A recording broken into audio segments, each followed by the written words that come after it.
right there. Right there. Just that one. Activate the statute of deportation. Man, I can't wait to see people's faces when we come on shore. This should really get the city's positive energy flowing. The statute of deportation has arrived in New York City.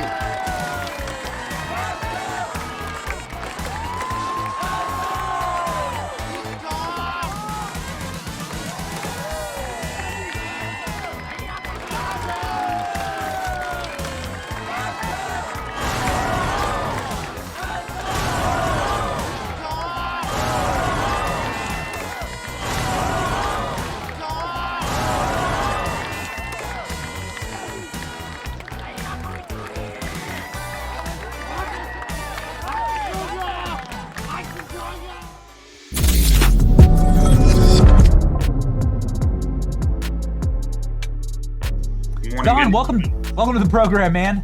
Thanks, man. Happy Thanksgiving. That was even though the segment went a little long, I was enjoying that great segment with Corey. And I'm in Charlotte right now, by the way, just to follow up. And it's true, the traffic disappeared. And I'll tell you something else. We came down at the end of day one. I was speaking in Greensboro, and we got news that Border Patrol had come. So we went down to First Word Park, and we got there almost at sunset as the TV cameras were sort of breaking. And the first thing we saw was young folks in their 20s, kind of like you. I know you're a little older than that, but younger types running around with shirts that said socialism is the answer, and who paid for that.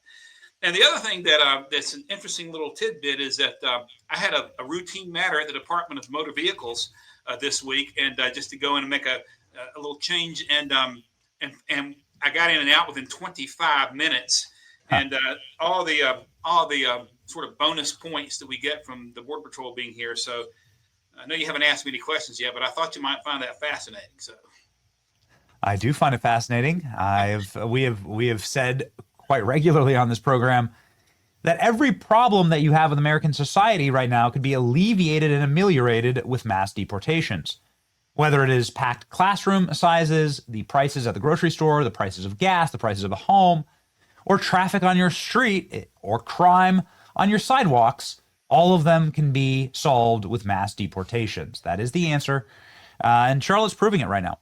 And Charlotte's become a hub for sex trafficking and fentanyl trafficking as a result of the borders being open. Now, with the borders being shut, but we still got to get these folks out.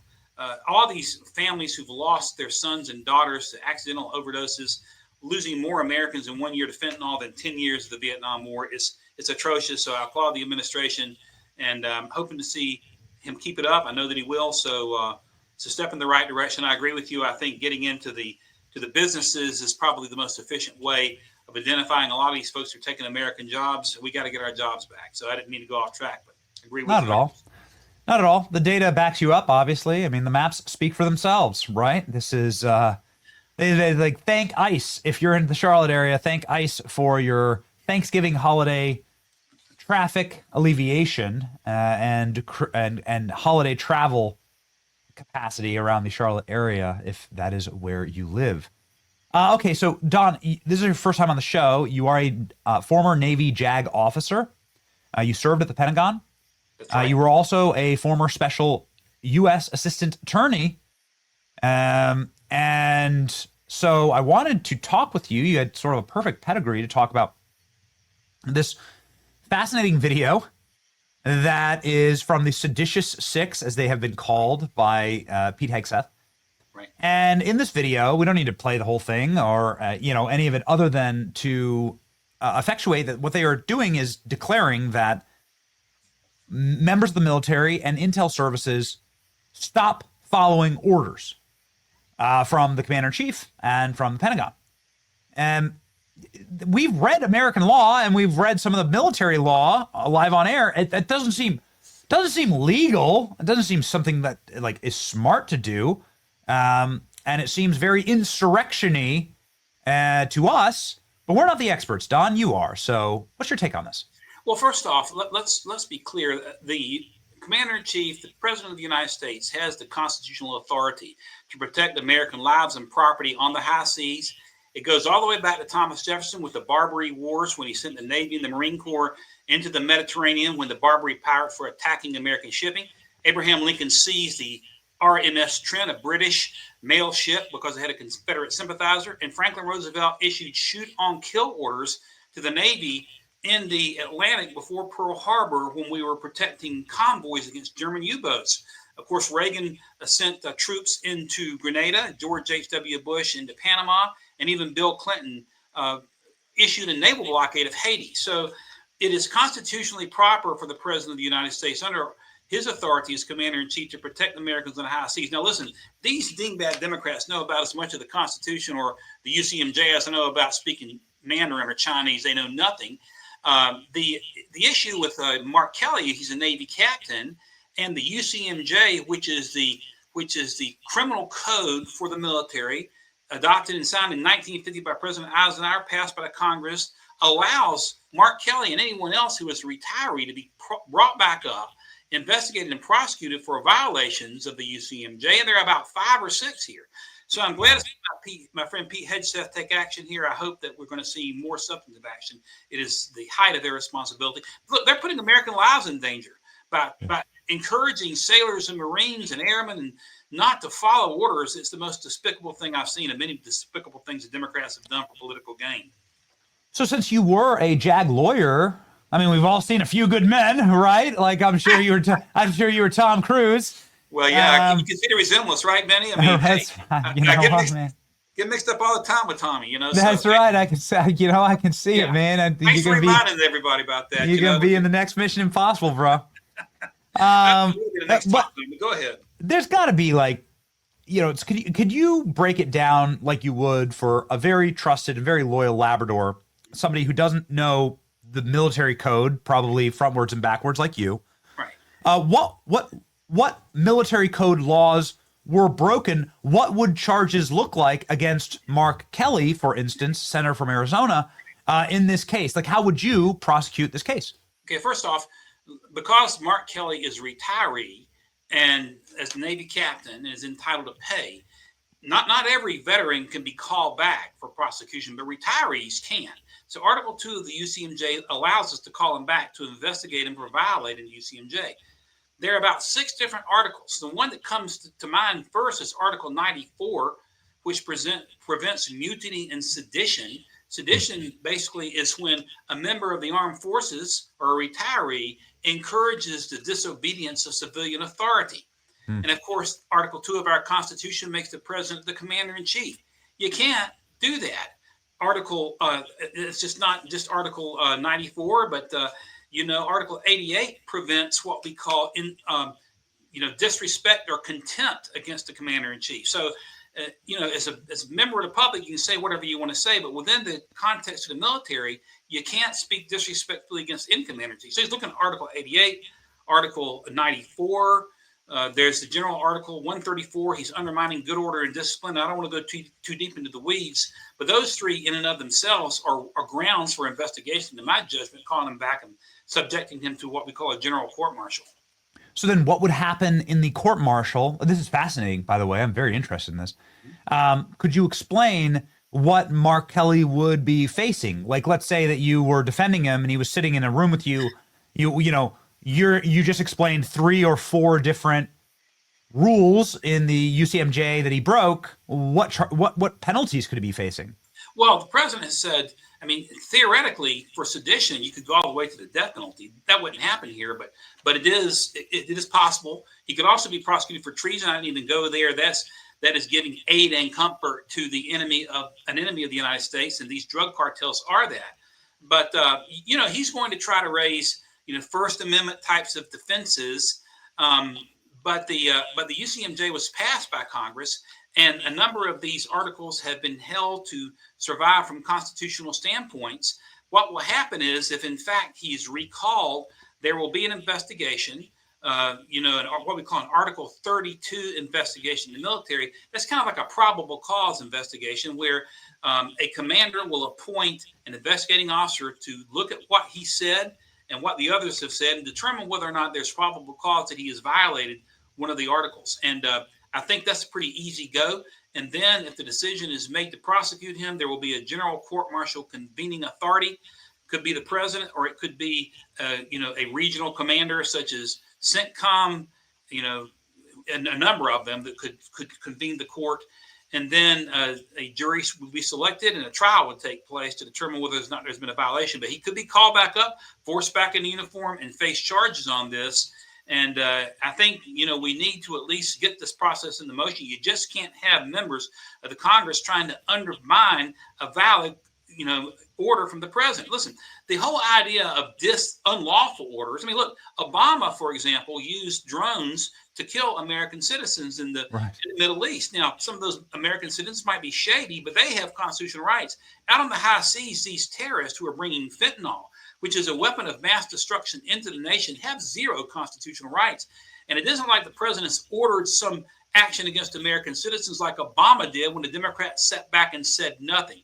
So the whole notion that there's been something illegally ordered is ridiculous. And when you press these Democrats, they can't even point to anything. You flip this around. So Mark Kelly is occupying what you would call the John McCain seat, right, from Arizona. When Barack Obama was yeeting American citizen teenagers in Yemen with drones without a trial, which is, of course, prima facie illegal and unconstitutional. Right. Sorry, sir. Even then, if John McCain had the bloody cheek and temerity to come out and say, stop following orders of the commander-in-chief, I would totally disavow that. Right. Like, I would view that as like something that is indefensible, frankly. Exactly. Argue that it's unconstitutional, bring an impeachment charge if you would like, if you feel that strongly about it. But to make a video that says all of you people serving in the military, stop following orders of the commander-in-chief, I would never be down for that, like under any circumstance, right? Like that's the destruction of the country. That's the destruction of that's the end of that's the end of military order.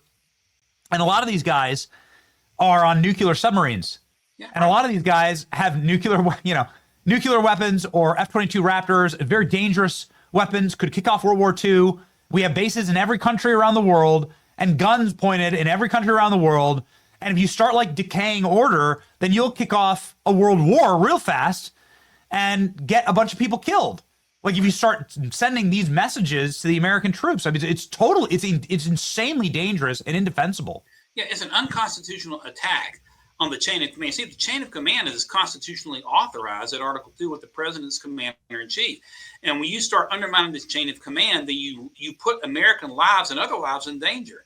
And it's a reckless assault against good order and discipline. What are you going to try to do? You're going to try to find, we have Democrats that serve in the military. We have Republicans. Yeah. You're going to try to isolate the Democrats against Republicans on a nuclear submarine, on a Trident-class submarine, or on USS Abraham Lincoln, or whatever the ship might be.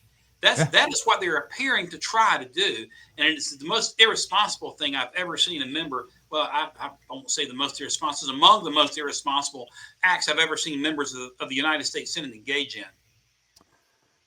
Well, I know that you were running for the Senate. And I didn't want to give you an opportunity to talk to me about your race since this is our first time meeting, here on this beautiful live stream digital format. So the floor is yours, Don, before we thank jump you very off much. here. Yes, I entered the race back in late February, early March, in large part because the current sitting Senator Tom Tillis was undermining a number of the president's appointees. And of course, I worked very closely with the Secretary of War, Pete Hegseth, on some military issues. We worked very hard to try and secure a presidential pardon for Lieutenant Clint Lawrence, who had been in Leavenworth, charged under Obama's rules of engagement and convicted for quote unquote murder because his folks have been in the firefight in Afghanistan. So I worked closely with Pete, believed that he's one of President Trump's best picks ever. He's going to be the best Secretary of Defense, now Secretary of War ever.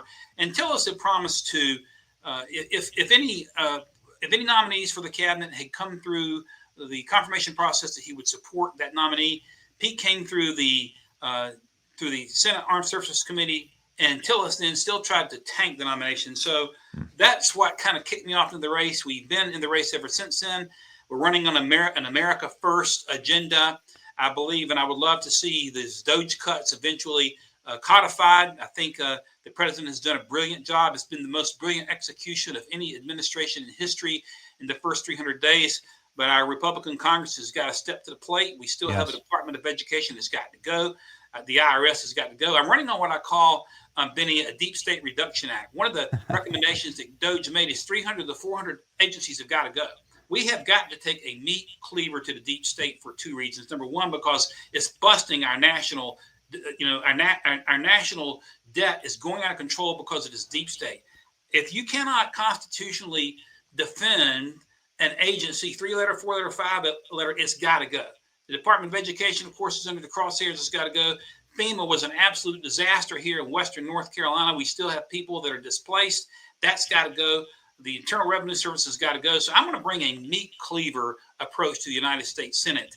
And we have to understand President Trump has been certainly the greatest president in our lifetime. We have a thing called the 22nd Amendment in the Constitution, which means that at high noon on January 20th, 2029, we'll have another commander-in-chief. We love J.D. Vance. President Trump is Mount Rushmore quality for so many of the things that he's represented. But whoever that president is not going to be President Trump. And the Republican Congress has got to step up. And Congress has to fulfill its constitutional role. Listen, we have this deep state because Congress historically has abandoned its constitutional role. You go back to Woodrow Wilson, then you go back with the world must be made safe to democracy. We're not a democracy, we're a constitutional republic. You look at Franklin Roosevelt and the New Deal, this administrative state exploded. Then you go to Lyndon Johnson with the Great Society, it exploded even more. And then Obamacare. 4 major moves of Democrat Congresses is to put us in this position. We've got to take out the deep state. That's what I'll be committed to, and that's what I'm running on. And I'm going to have the president's back. And we're going to bring the torch of MAGA into the future, even after January of 2029. It's going to be up to the United States Congress, our Republicans in Congress, and that's what's driving me to run. I can see it clearly. Don Brown for the military tribunals for the deep state. Now I can see the vision here. I'm on board with Pete Hegseth. In Kelly's case, he should be ashamed of himself. Yes. He of all people, and it needs to take place as far as I'm concerned. Ladies and gentlemen, you can follow Don right here on X. He's got 20,000 followers, and he is running again for Senate in the great state of North Carolina. And boy, he's made quite a convincing case. I've been watching the chat here. Boy, this guy seems like a good old loyal American. This is what one of our commenters said on Rumble. And I'll tell you what, Don, you're welcome back anytime. Thanks, man. Thank you, Benny. Come down to North Carolina. We'll give you a tour. We'd love to have you. You're a celebrity down here. So thanks for having me today. And happy Thanksgiving to you and your family. As long as there's barbecue involved, brother, I'll be there. You got it. All right. All right. Godspeed. Happy Thanksgiving.